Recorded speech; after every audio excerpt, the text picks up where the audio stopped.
to episode 223 of In Touch with iOS, the show that talks about iPhone, iPad, Apple Watch, Apple TV, and related technologies. I'm your host, Dave Ginsburg, and Jeff Gamet's back on the show. How you doing, Jeff? I'm doing great, and it's great to see both of you.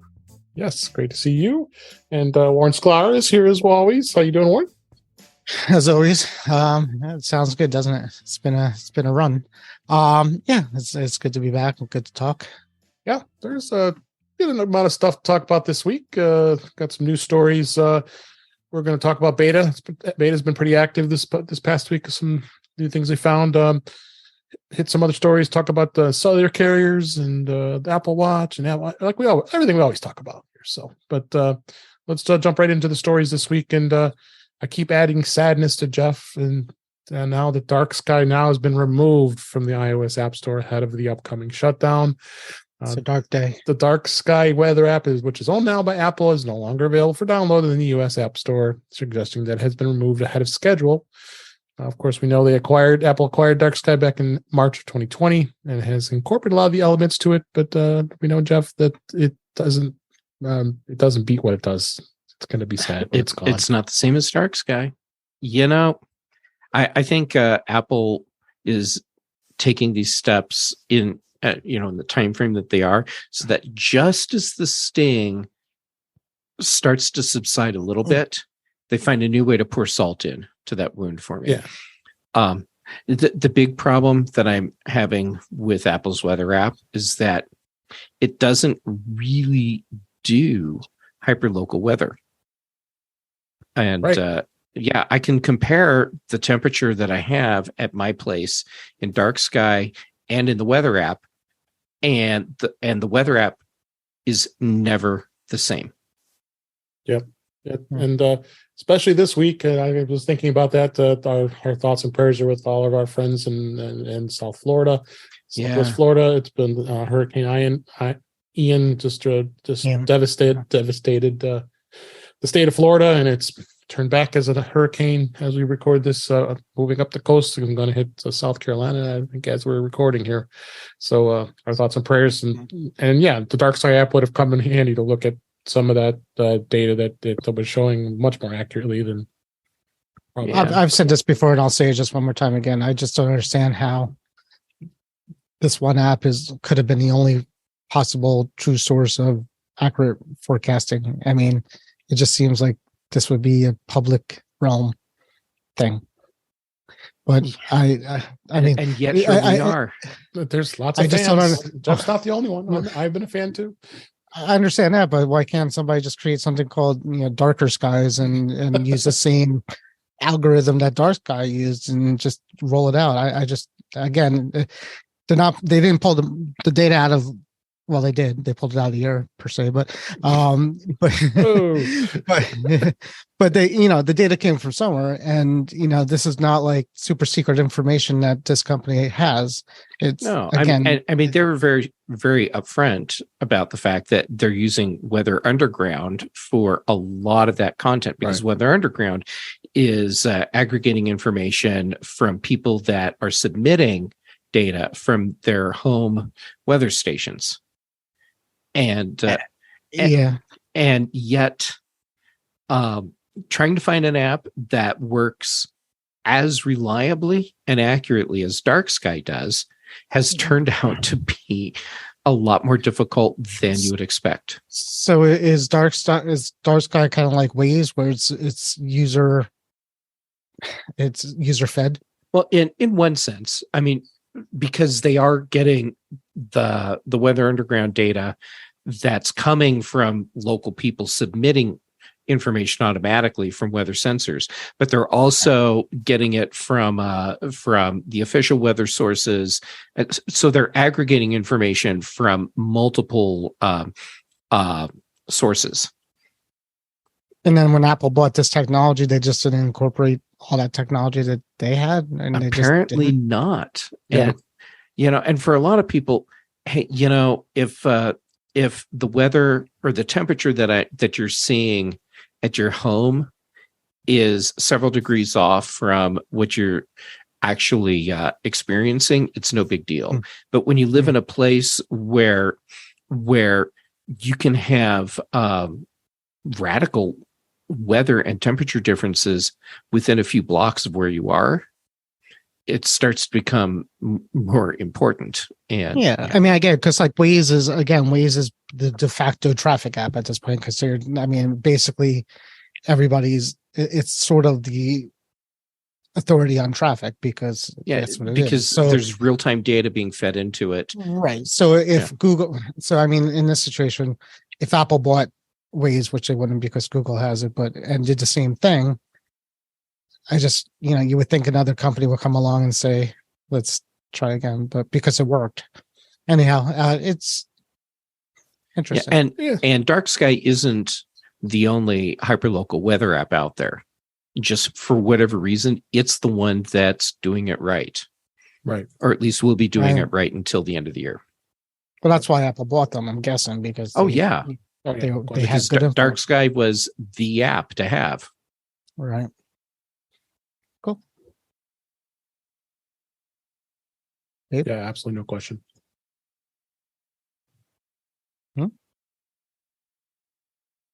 Dave's playing video games. I don't know what he's doing. I have lost my AirPods. Hold on. Okay. So Warren, it's now you and me. Warren, what's your favorite keyboard? Well, I'm not getting AirPods 2, obviously, because that's what Dave has in his ear. We were going to talk about them. And obviously they don't work so well, so I'm not going to do that. Right. Yeah. No, seriously, what's your favorite keyboard? In here? Mm-hmm. So I got this guy, probably my favorite. It's a Casio Privia. And it's really, I got it used. It's normally $1,500. I got it for like $7 or $8. You back? So what makes it the best for you? It just sounds great. It feels great. I mean, it's all about sound and hammer action and how it feels. And so the sound of it, it's a big guy too. It's my biggest one here. So full size keyboard. Oh yeah. Okay, I'm back here. And okay. So let's move on to the next story. Next story is Apple TV confirms Mythic Quest, Little America, Slow Horses, and the Mosquito Coast new season release dates. They announced it today as we record this on Twitter. All those shows have some release dates. It's not clear what the plot of the third season is going to be for Mythic Quest, but that is a fun show, as well as Little America is an interesting show that's going to be returning December 9th of this year, 2022. Slow Horses will be December 2nd, and Mosquito Coast will be November 4th. So Mythic Quest is going to be on November 11th, and there's going to be a lot of great shows. It continues on with Apple TV and keeps evolving. Do you watch any of these shows, Warren? Mythic Quest was cute. I don't remember. The third season just didn't take off for me. I like the COVID special that they did. That was cute. The one episode COVID thing, that was kind of neat. But this is not my my headline for me to watch Apple TV at this point. So for these shows, a couple of. We're waiting for Ted Lasso, and we're waiting for Ted Lasso on Apple TV that we're watching. That's good. Slow Horses is good. I really enjoyed that. Is it good? I never. Just you know what we watched? We watched God, the guy, the Richard Joel, but the guy who played Richard Joel, and he was Bird, not Bird. God, where he has to pretend to go to jail.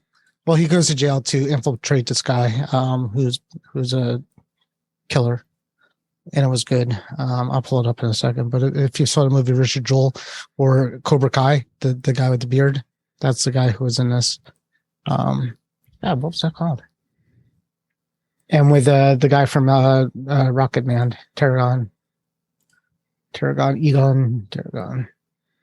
Egon Spengler. Not Speck. Well,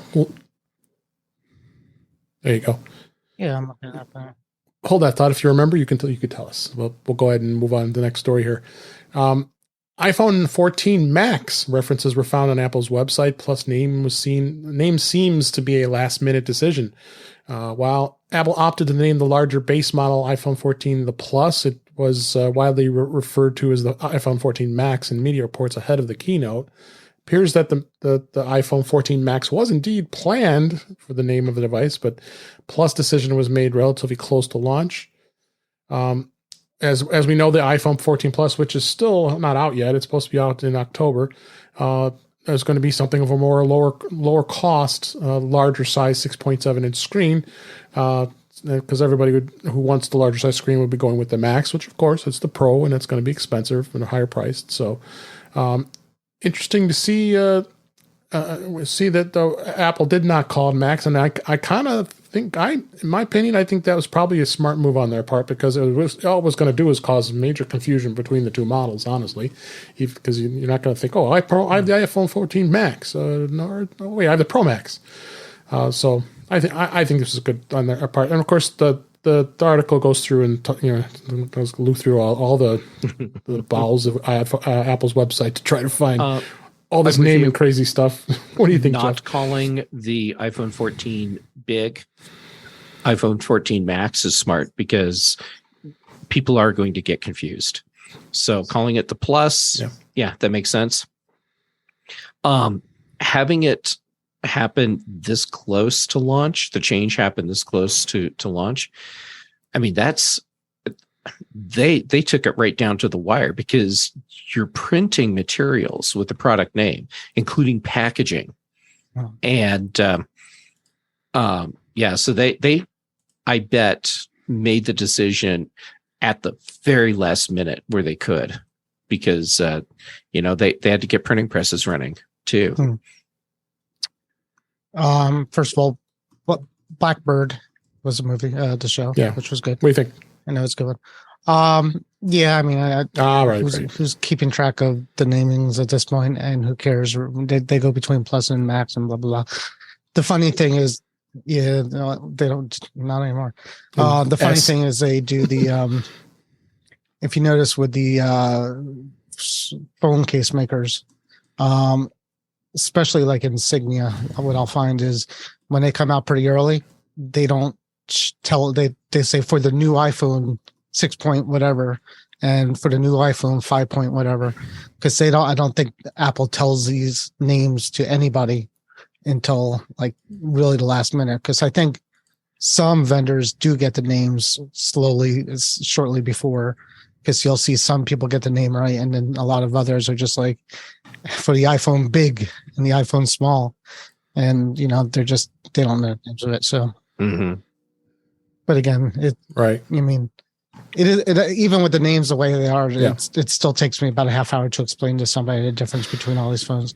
So, like my wife, who's asking me which one again. All right, so we got this one. This one's more expensive. It's not an easy conversation anymore. So, no, it's not. Yeah, no, it isn't. Couple iOS 16, iPhone 14 stories here. iOS 16, the game-changing CAPTCHA bypass is about to get even better. Anything will be better. Everything will be better. Yes, the complete automated. The complete automated public turning test to tell computers and humans apart is one of the internet's most annoying features, as we know, as CAPTCHA feature makes you identify yourself, especially those gosh darn pictures you got to do with Google's one. The letters, which I cannot stand. Or anything number. Yeah, it's horrible. Yeah, and you kind of look at So we did report that the brilliant CAPTCHA bypass when the first betas came out, but it's now here with iOS 16, and it's going to be quite easy to set it up and forget it. All you got to do is you head over in the settings app and you tap your name in the iCloud settings and you look for password and security menu, and there you want to enable automatic verification. This will actually this is actually the CAPTCHA bypass that comes with iOS 16, and Apple describes it as bypass CAPTCHAs in app and on the web by allowing iCloud to automatically privately verify your device and account. Well, first of all, the whole point of a CAPTCHA is I hear you guys saying actually a human doing this is huge. So automating the CAPTCHA process is sort of like, I am a robot. Yeah, well, I guess I am a robot because here's what I'm doing. It is. So I mean, but the thing is, it doesn't even see. it doesn't seem it is automating it though, right, but because the through definition your of the device captcha and is basically your authenticator. we're capturing this point of time to make sure you're not a person, to make sure you're a person. So if Apple's doing something that automates it, then it's not a captcha anymore. It's something different. So, but still, I hate captcha. Yeah. What do you think, Jeff? I just hate captcha. Yeah. Yeah, I think it's the consensus here on this panel. The captcha thing, and it's wrong, and then the whole form resets. And then now, am I remembering correctly that services that are using CAPTCHA, like web page logins or whatever that use CAPTCHA, need to be updated to support what Apple is doing? It must be, right? Unless it's using some kind of AI to process a CAPTCHA, which again, then you're a robot and you're not a human doing it. But again, you could easily see. I don't understand why can't you write a program that does? I mean, how has this not been hacked at this point? Because we could read text. I mean, a computer could probably read text numbers better than we can on that form, and probably could identify objects because iPhoto is doing it. Photos are doing it. So I don't understand how. If you go look on YouTube, you can find people that have made machines that they actually have like a little robot hand, and so they look at the caption and then just hit the right squares. But even just in the program caption. At this point, there's got to be. Yeah, it's amazing. Well, it says in this article that as easy it might be to bypass it in iOS 16, enabling the feature isn't enough to dispose of all of those CAPTCHA checks, because some websites and apps need to support private access token for the feature to work. So by saying, thankfully, Cloudflare has just announced a free API for companies so their websites and apps can eliminate CAPTCHAs. So I think there's where it's going to be a bonus, because I get my share of spams, trying to. And I have just a very basic CAPTCHA. I don't think a math question. You use biometrics at this point they still get through that. Authenticate to a CAPTCHA. It's in spam. So I mean, we can use biometrics. Speaking, you are, because you would think you're probably using Face ID to unlock your iPhone. So that was the biometrics, and for this, and I know that's kind of a stretch, but yeah.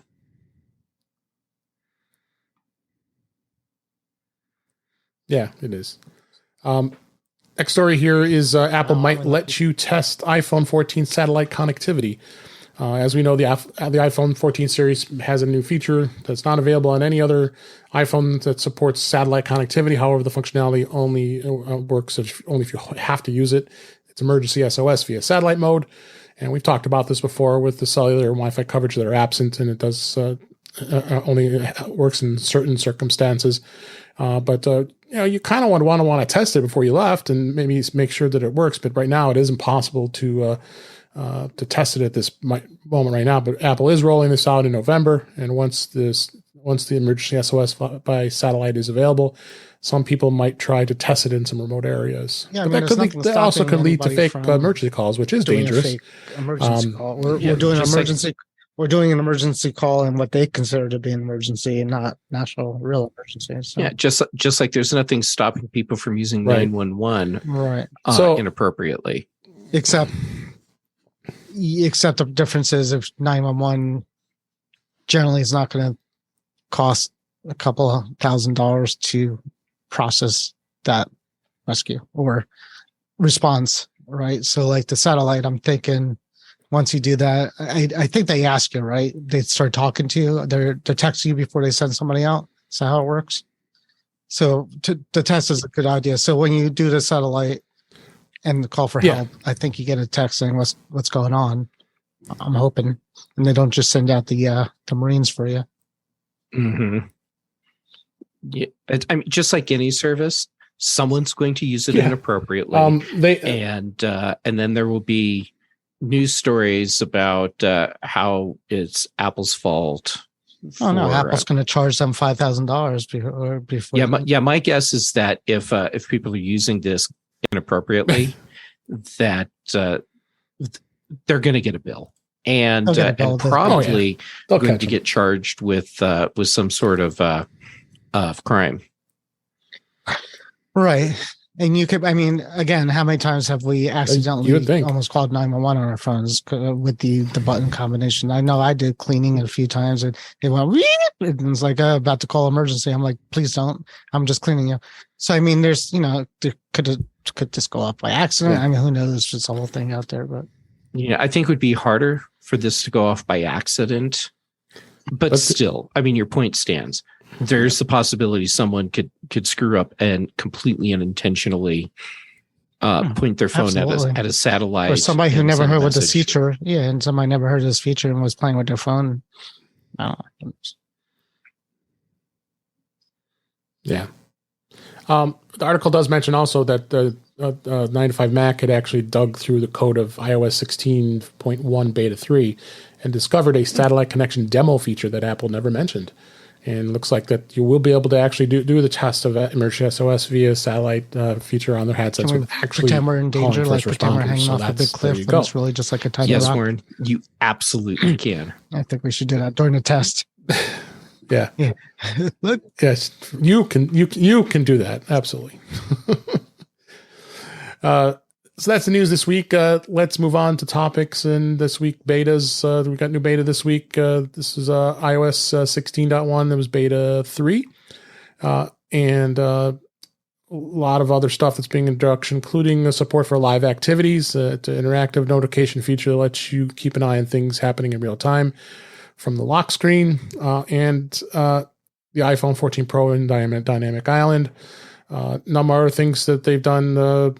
Introduced a clean energy charging feature in the U.S. that designed to selectively charge when lower carbon emission electricity is available, which we still haven't figured out. So what are you seeing so far, Warren, on this? Yeah, I put it on there and didn't notice anything, to be honest with you, for the last beta, to be honest with you. Okay. It looks like there are some expanding betas also with iPad OS. They are saying now that that Stage Manager will now be on older iPad Pro models. So 16.1, which I think is in beta 10 for iPad OS, is now going to expand Stage Manager, because we had that controversy where only M1 Pro iPad Pros were going to be able to use Stage Manager. Well, now the 2018 and the 2020 iPad Pro models Apple's will also be able to use it, and the iPad Air. So I think that of course, my Mini doesn't do anything different. Yeah. The Mini 6, which has a faster processor than the older iPads. But I mean, again, it's a Mini. I don't even know how Stage Manager would even work on that. It'd be more like Soapbox Manager. Yeah. So it's definitely going to. Yeah. And then they also expanded the zoomed out feature display for older 11-inch iPad Pros. This latest beta release is also going to expand the display zoom option for the screen for those older models with the A12X and A12Z chips. Feature was only limited to the M1s. So I think Apple was listening. The people still want to use their older iPads, and they should. I can understand a iPad. Apple was listening. They were 6 years old plus. But, and put the stupid widgets like we could do on our iPhone, on our iPads, like we really want to do. I do find it really weird that Apple holds back those features. Like seriously, the iPad's like made for that kind of stuff. It's a big display. You're gonna look and have a lot of widgets on your screen when you turn it on. So why artificially limit that to the iPhone? I don't know. Yeah, I don't know. One other thing they also added that this was discovered is the Beta 3 and iOS 16.1. Will let you preload in-app content after installing apps, so they're ready to go. Apple has they added a new toggle in the App Store settings to allow you to automatically begin downloading their in-app content after they're downloaded and before a user launches it for the first time. Automatically running apps in the background to download content before you first launch it. The description of the toggle says, with this new option enabled, after a user installs on an app from the App Store, it will automatically begin running and in the background and download ready to go in the in-app content. So not during a restore. There's some benefits, I mean, some improvements there. It installs the app, and then I've never had an app not have the content that it should have after restore. So I'm not even sure what that means, to be honest with you. Yeah. So, well, but we're in beta, so we'll. Are you on the latest beta for your iPad, Jeff? Did you have anything, beta iPad is old enough come across for you? That the things that, of course, I really want to play with aren't supported. So, but the beta is running just fine on my old iPad Pro, and yeah, it just give us roll out the update, let us install it. I'm tired of waiting. I'm clearly impatient right now. Yeah. Yeah, wait. Right. They want the latest grades. We got to get it out here. Should be out by now. But my production iPad, just like my iPhone. Warren, the thing is, I'm not as brave as you are. I maybe not, but I honestly 100% think that I had less problems on iOS 16 on the betas than you guys have on release software this time. I honestly believe that my experience has been a smoother experience, at least in the last 2 months for iOS 16. It could be wrong, but it seems, I mean, I haven't cursed my phone once since, it's been on beta, so. Yeah. Well, that's a good thing. All right, so let's move on. I thought this was a good topic, and Jeff, you kind of inspired me to bring this up since you were talking about switching cell phone carriers. Many of us in the U.S. we use the big three: T-Mobile, Verizon, AT&T. But what about these MVNO carriers? Okay, what the heck is MVNO, right? Well, it stands for Mobile Virtual Network Operator, and it is a reseller for wireless communication services. Notably Mint Mobile, which uses the T-Mobile network, actually, and Xfinity Mobile is another one, which uses the Verizon network. There are so many choices, but really, which ones do you choose?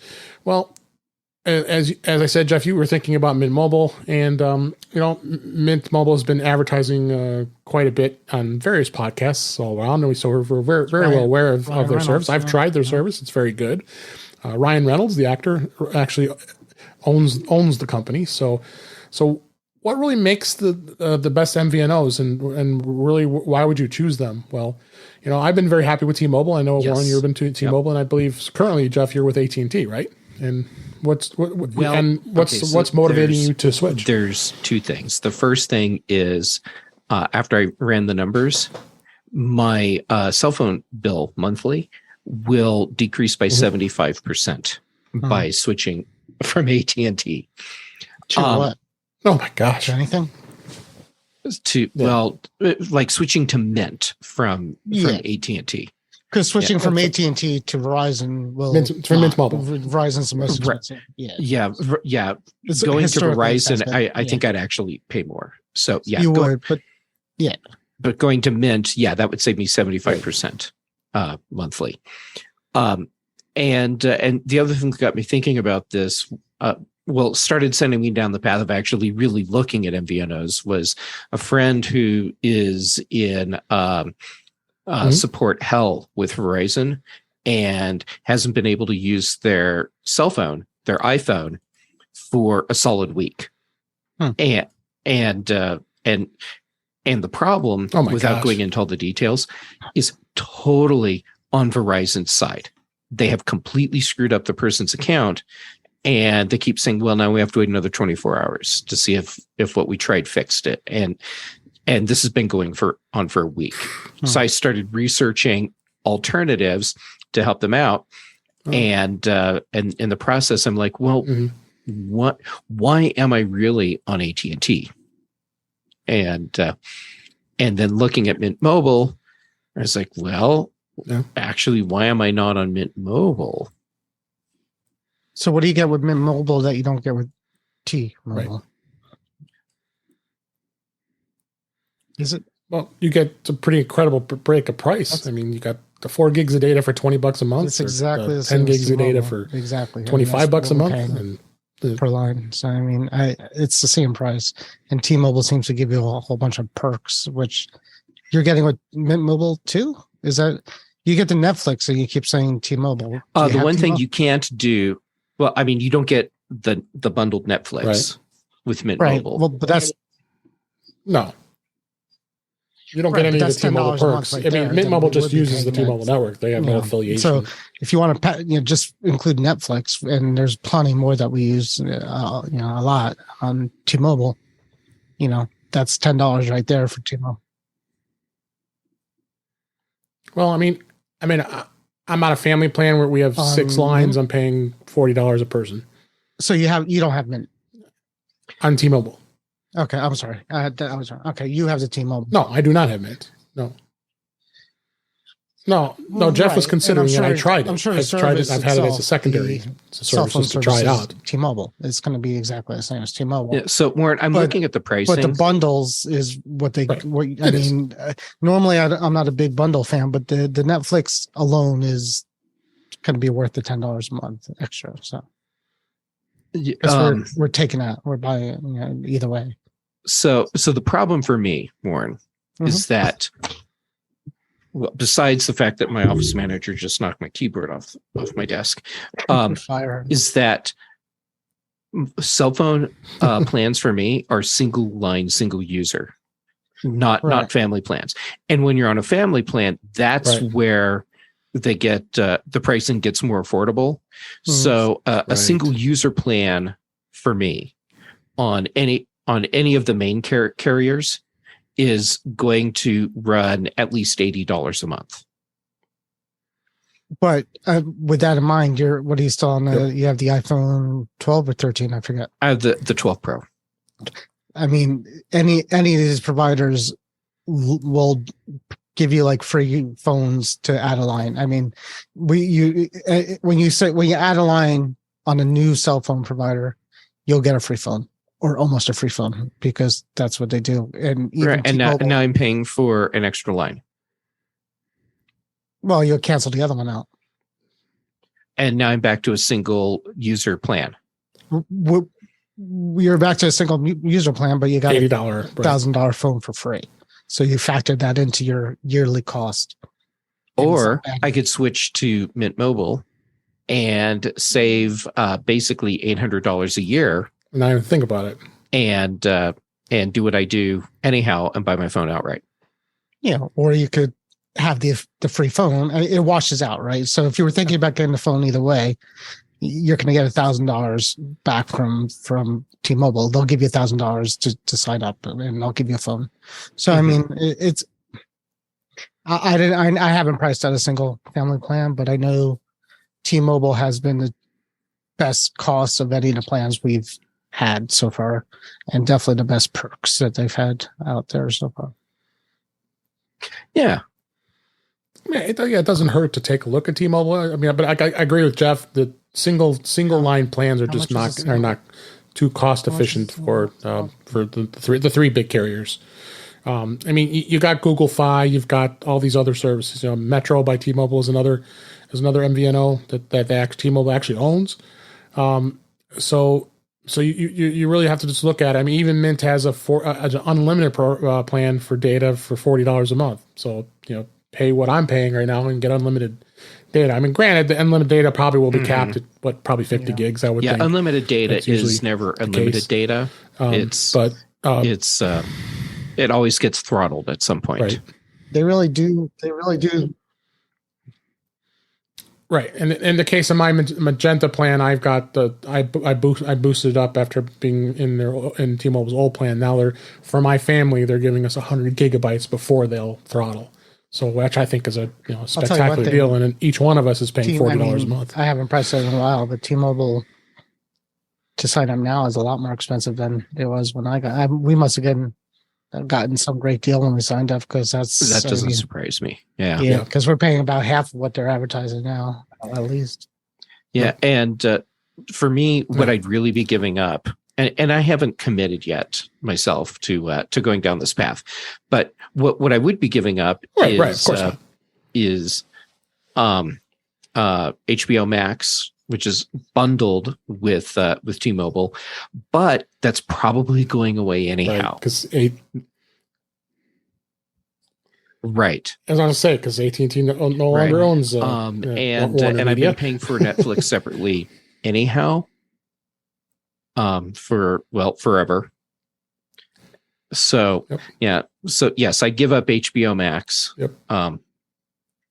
And there is the thing where you if you're in an area where there's super high cellular traffic, like you're at a conference or a concert, and everyone is trying to be on the network at the same time, the non-MVNO users will get data priority.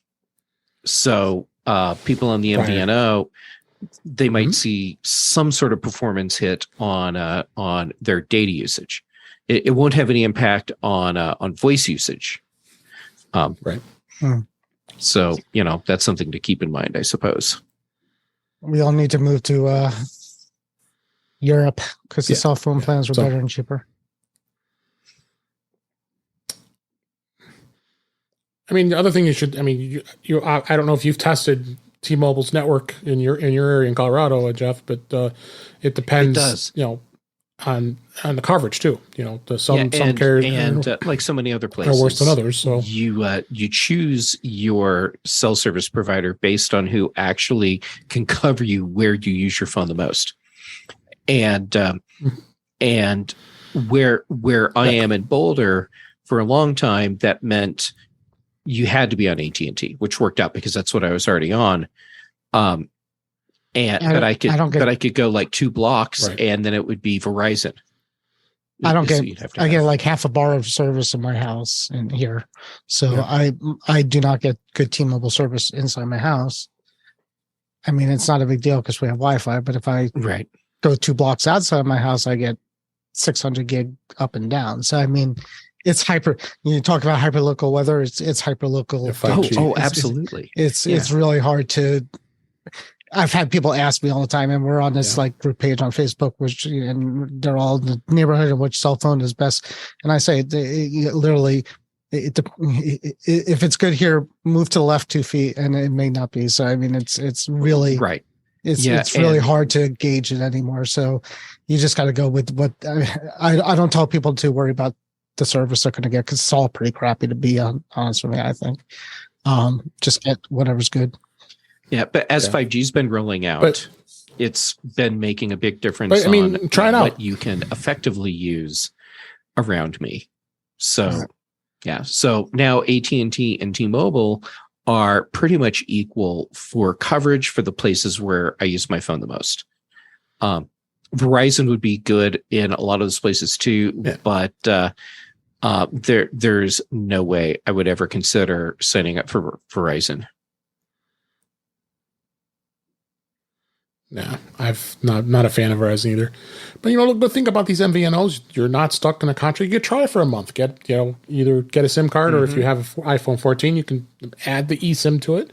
Try it. See how it works for you. If it's got good coverage, then you're happy. And what it cost you. You could try just the basic plan for $10 or $15 for the month, and give it a shot and see where it goes. Now, some of these other carriers, they actually piggyback on multiple networks. Like in the case of Google Fi, it's T-Mobile and U.S. Cellular, and like Ting, they use I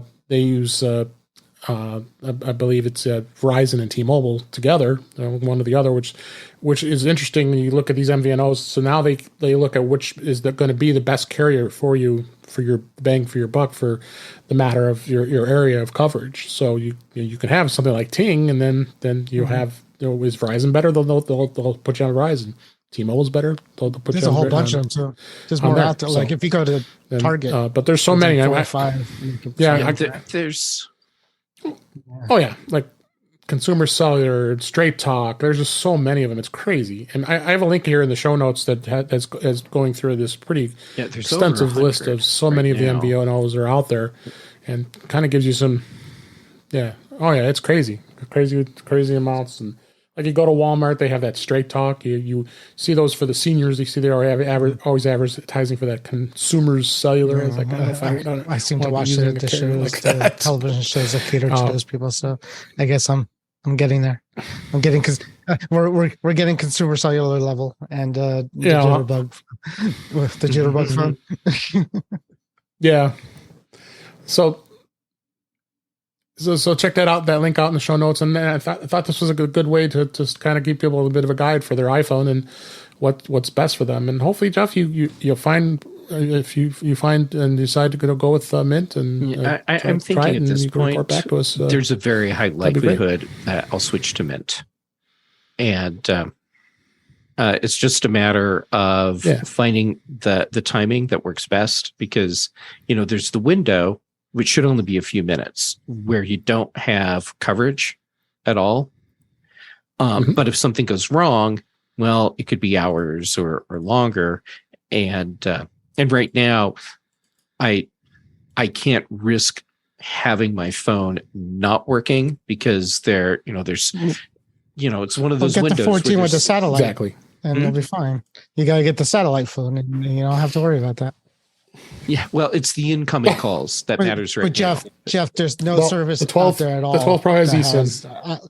When I drive to the beach on T-Mobile, there's a good 15, 20 minutes of dead T-Mobile. And this is on like I-95. It's not like the sure. But that's not what I'm worried about. It's if I do the switch and something goes wrong, and there's just no way to avoid not having service for a window of time where I have no control over it. That's where the problem would be. But that I used to tell my wife that we're not going to a certain food store because they don't have a good cell service in there. But then they got Wi-Fi and now we're allowed to go in. And so now you have to go.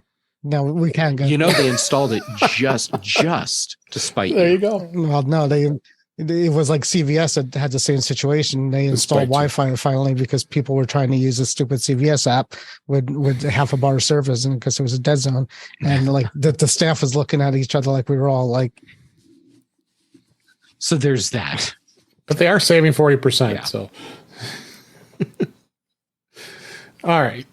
So let's move on. I wanted to talk a little bit about iPhone cases. There's so many of them to choose from, and I know, Warren, you've used the Apple cases as well as I have for many years, and I just find that Apple has really just done a poor job with those cases. They always would, after only a few months, they'd start wearing out on me, and I just kind of gave up on them. I don't buy them anymore. But there are a number of cases that are out there. I mean, there's numbers of them that are out there that you can start off with. But one of the cases I really like, and I think a lot of our friends like them, is a SpinGen. This is the box here. I have it on the camera here, and I have the clear. This is the clear case, which is MagSafe, and I think this is a very good basic case. It's nice. Protects the iPhone really well. And I like clear cases. I want to see the color, because that's what I say. We buy these iPhones with colors, and just put a case on it. You never see it. You buy a phone that you don't like the color, and you buy the case that you like, or vice versa. So that's what I do. So yeah, to cover it up. So, but they make very good quality cases. And again, we'll have links in the show notes for all these cases. This one is like around $24 from Amazon, which is great. But I really like Speck. I've always been using Speck cases for a long time. They make some really good ones. The one I've got on my iPhone right now is a clear one, but it's got kind of the tint color to it. If you can kind of see it, which makes it kind of cool, but you still can see, the color as I show it. But they have different styles. I mean, this one is really durable. I mean, the iPhone 13 Pro Max last year, I was kind of disappointed with the case. I was really bummed about it because the buttons were very stiff. They were not pushing very well, especially when you're doing Apple Pay and you've got to tap your button to approve your purchase, and the thing it's not pushing. But this year's model for the 14 Pro Max has gotten really has worked out really well. They've got a number of the models here. This is what's called the Perfect Clear, which is nice and perfectly clear. They got a nice little speckle case like this one here. You want to have the specs, and the gals like this crazy stuff with these. So nice. Yeah, it's all with the glitter. So, but then they have the other models. That's the Pro model where it's even more durable plastic. That's like this one here, and put more durability inside the case, which is nice. And then they have the grip, which is this one here, and that's got the grips around it. But again, these are solid colors. And I prefer the color ones here when it comes to these cases. So you get on average the Speck cases. You can get them on Amazon for like around $34. So they're pretty decent pricing. You're still using the Apple cases, right? You like the Apple cases. I mean, I know you're crazy case and band. I've seen your cases. Pictures are a yearly sad. It's a yearly sad thing for me because I'm not even. It's a fire sale every year. Like you were saying, I have a couple of Apple cases for the 13, and they don't look good anymore. Like you said, they crap out. They flip. So like, yeah.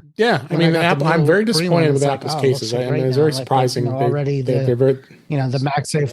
Well, the MagSafe ring is already there. That's the first thing. Starting to wear, right? You get the MagSafe imprint on the back, and then it just starts to chafe, but whatever. Yep.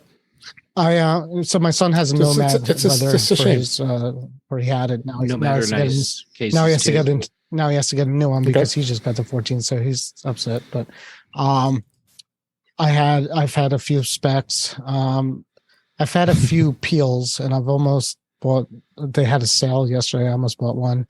The peels are interesting for those that don't know. It's almost a super thin plastic is best I could explain it. And the peels are nice, except at that time, I don't know about now, but they weren't real MagSafe. They're thin enough where you could charge it with a MagSafe, but not thin enough where you could mount it on like a car mount and it wouldn't fall off. So that's why I'm only going true MagSafe at this point. I have a few of those like MagSafe kits that you could buy on Amazon, which is basically the ring that you could stick on a case, which kind of works too. So I've had lots of cases. I've had the Apple clear case. I've had the Speck clear case. I've had I had the Peel clear case. They bother me because after a while they're just fingerprinting and scratchy. And no matter which, I haven't had any, luck with even the more expensive ones not getting crapped up. So, and you can see it. I mean, that's the problem. It's like, other cases kind of get scratched up too, but you don't notice as much. But when it's a clear case and you're looking through it, you see scratches and fingerprints all the time. So one thing I did do a few times, which I might do again, which is neat, and even Nomad has it now too. But if you go to like D brand or something like that, and Nomad has their own version too, which is basically it's a leather skin that you put on. It's their leather Nomad skin that I did. You put it on the back of your phone because, I have a screen protector on it. Technically, the only thing I really worry about, I don't worry about dropping as much as I worry about scratching it. So, if I put the thing on the back of it, and I've had a few like one of those bumpers cases that just are the outside of it. So if you get the leather, sticker or D brand sticker and that bumper case, it makes a really nice presentation of a phone. It looks it's a slick of it. It's almost true size, which I like too. It's smaller. It almost feels small. So I might do that again. And obviously that works well with MagSafe, very well with MagSafe because it's just a sticker.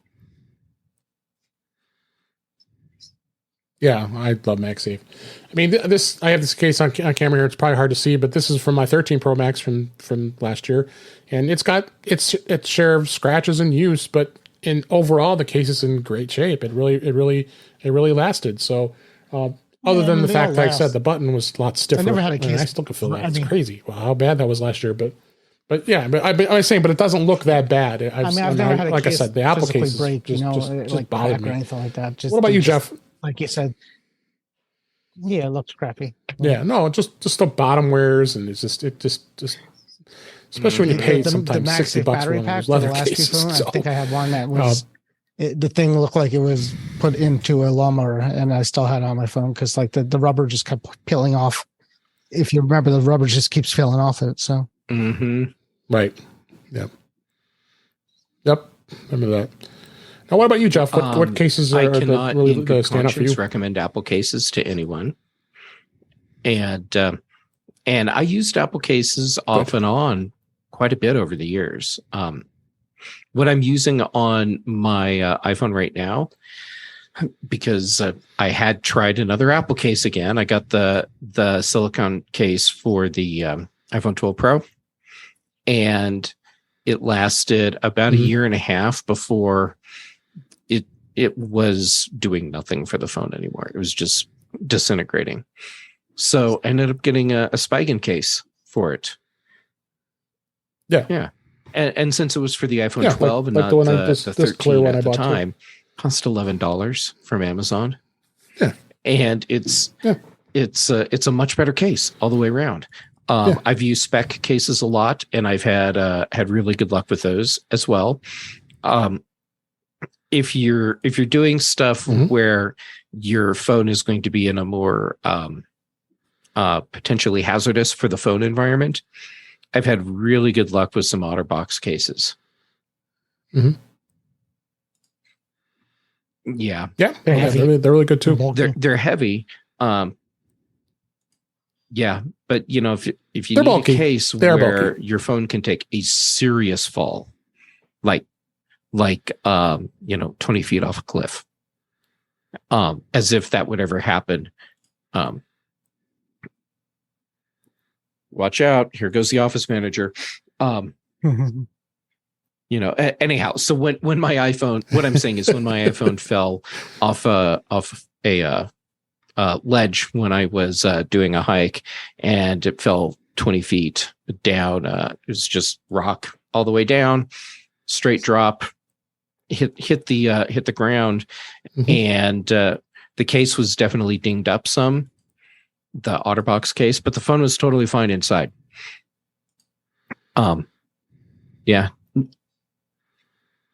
Yep. Yeah. And that's what's great about the OtterBox as well.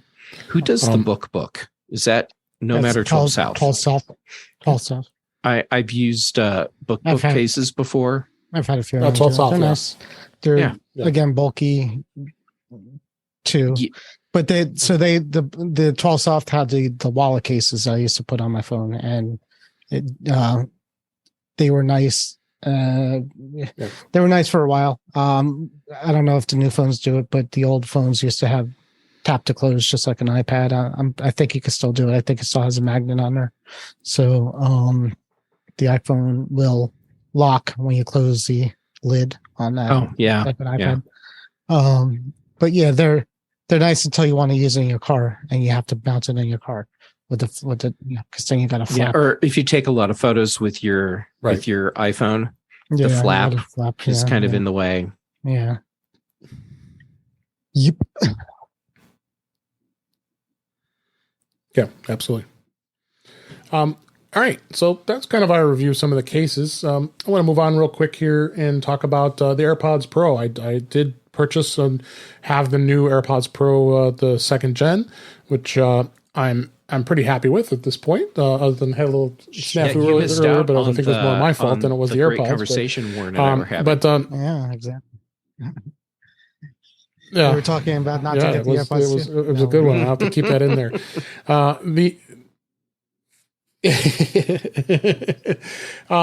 I'm definitely noticing a bit of a difference as far as sound quality between the AirPods first gen versus the second gen.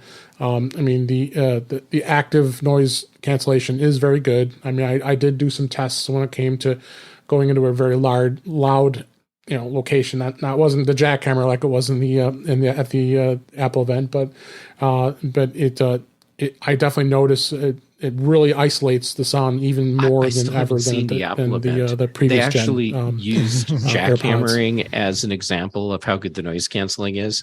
Yeah, and that's kind of extreme. Walk right behind it, right in front of it. Yep. Yeah, because that was the theme of the show. It was extreme jackhammering. So they did add a lanyard connection here, but of course doesn't come with the lanyard, which is kind of silly.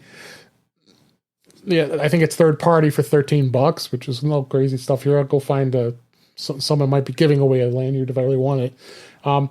There was an article that someone did an actual X-ray of this case, and it actually shows a wire that's going down below on the other end. And you kind of wondering what that is. Maybe it was an antenna of some sort, or maybe because of the new Find My, because of course and I am showing on camera here. It, of course, has the three speakers at the bottom here, and the Find My does work really well. I did have no problems when I ran it. I swear, if I gotta be really careful, I open this, so I just won't be able to hear you again. I'll probably screw it up. But if you match the two cases next to each other, they look. I mean, that's what's kind of bizarre is they look exactly the same. If you put them next to each other, if you didn't look closer, you'd think it's the same thing. So Apple really didn't make a lot of change to the case itself, but I think overall, I mean, I like the fact that they added that you can do the volume control by just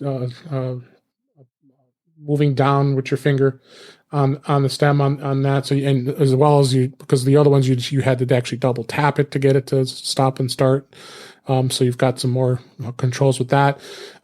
The ear pads that go in, you got sizes from extra small all the way up to extra large. These were mediums and actually fit perfectly for me. So and it did the sound, it did the sound ear tip test and worked perfectly. So, but overall, if you already have an AirPods Pro first gen, I don't know if you generally would really need to purchase them. I think they're probably still fine, but if you have a pair that's starting to be a little thin on the battery life, you might want to consider them. I mean, you do have other options. You have the AirPods 2 and you have the AirPods Pro 3 as far as that as well. So definitely check those out. And then Jeff, you had some more thoughts. I'm enjoying hearing your take on the AirPods Pro 2 because getting Apple's marketing talk, I mean, that doesn't tell you how it really works for people in real life.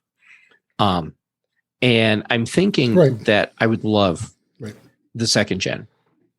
At the same time, I can't justify getting the second gen. I think if I were traveling like I used to, where, it was like 2 trips a month, sometimes more, then spending that much time on a plane, the better noise canceling would be worth it. But I think for now, my feeling is if you already have AirPods Pro and they are meeting your needs, then no need to get the second gen. Mm-hmm. Yep, that's what I said. No, I definitely agree with that thought. So. But check them out. I mean, maybe go into the Apple Store and give them a listen. I'm sure they do have demos, and you can check them out. So you don't have to jump in and buy them right out the bat, or you can buy them and return them if you're not happy with them. Because Apple's very generous with that. So, but again, if you already have AirPods Pro you're happy with, or AirPods for that matter, then no reason to really upgrade, in my opinion. But I had these for 3 years, so it was time. And I thought that's fair. Good, so. That's me. So next thing I want to talk about real quick, and Jeff, you posted this on social media, so it inspired me to want to talk about this a little further. And you said something crazy, but it's actually about the Apple Watch. The Apple Watch. We've got some news stories, but I also wanted to talk about what your thoughts were. I saw that you went to your local Apple store and tried on the Ultra and with your Series 8 that you just got. And I'd like to know. I still need to go to the store and check it out. I know what I'm waiting for here because I really would like to at least check it out. I don't think I'd buy it, but I'm gonna have to resist. It's a big watch. What was your initial thoughts? It's a big watch. A big watch, and you can really feel the weight. You definitely need to go check it out, though. It is worth the trip to the store just to play with one. The screen is beautiful, and the watch band options. I mean, they're nice. The fact that it works with existing Apple Watch bands is nice too. Although based on what I was seeing playing in the store, I would not recommend using current Apple Watch bands on the Ultra if you're actually going out and doing physical sport, whatever activities. You use the Ultra specific bands, and that screen is nice and it is big. Right. So the photo that I posted online was my 41 millimeter Series 8 with the Ultra next to it. And putting the Ultra on, it makes it look like I have a little kid's arm. I mean, it is a big fracking watch. Oh, yeah. I'll grab that photo. We'll put it in the show notes so everybody can see it.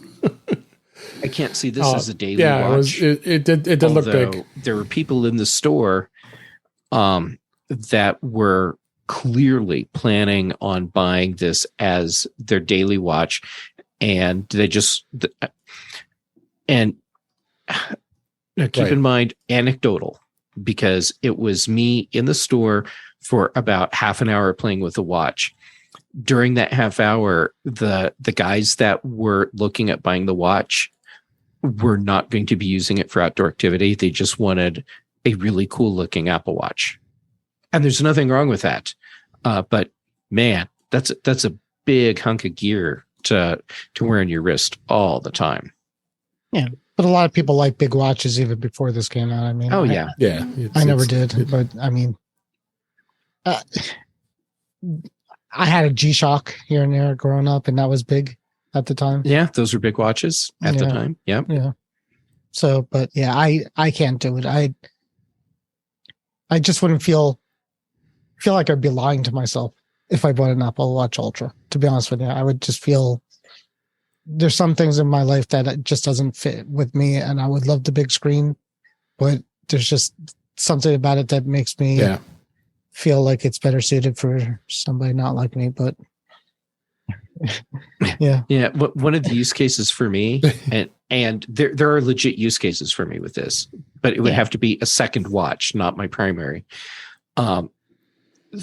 There's actually drawbacks to the second to the use cases for me, because one of the things I would want with this watch is to use it like when I'm out snowshoeing or skiing. Yeah. And in those cases, it would go over my clothes,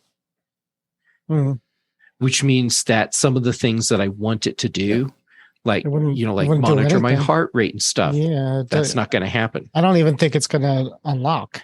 You would have to. Well, you have to go into the settings and turn off wrist detection. Yeah. So you can manually unlock it, and then it'll stay unlocked. But then if you drop it, then somebody could have it. If you drop it, then you probably have bigger problems, because it actually takes effort to get this thing on and off.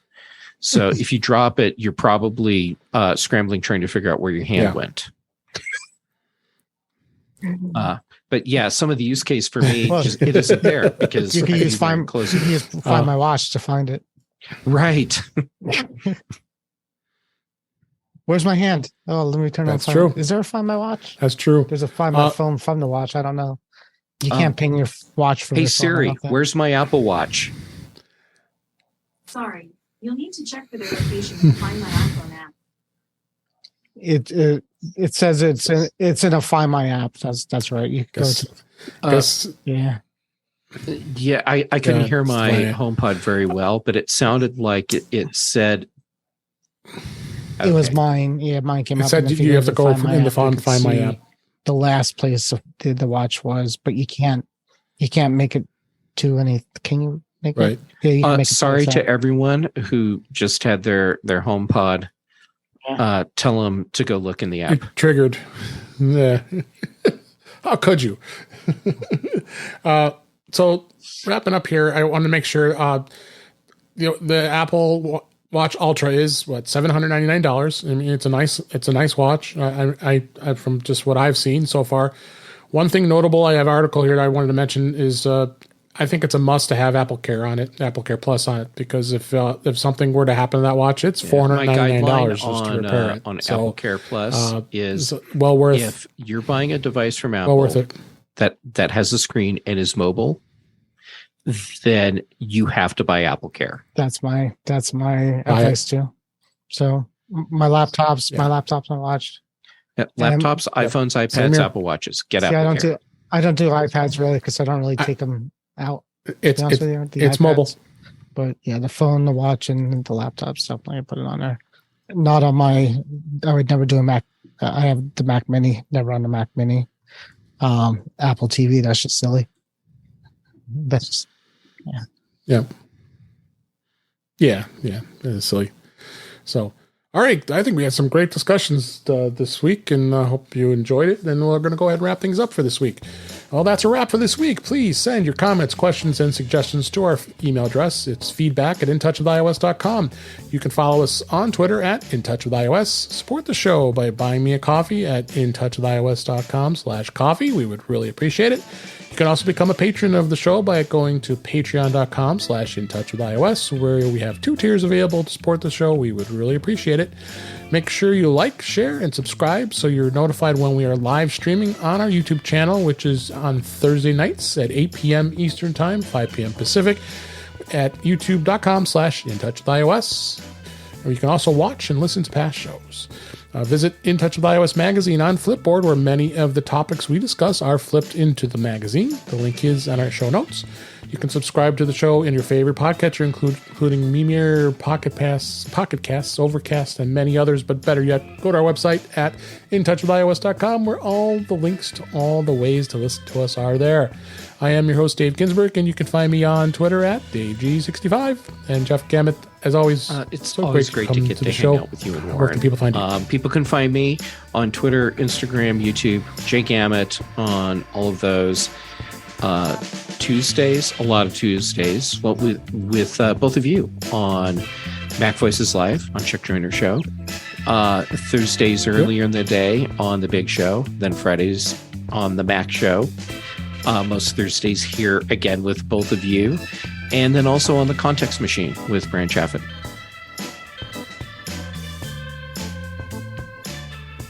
Good stuff.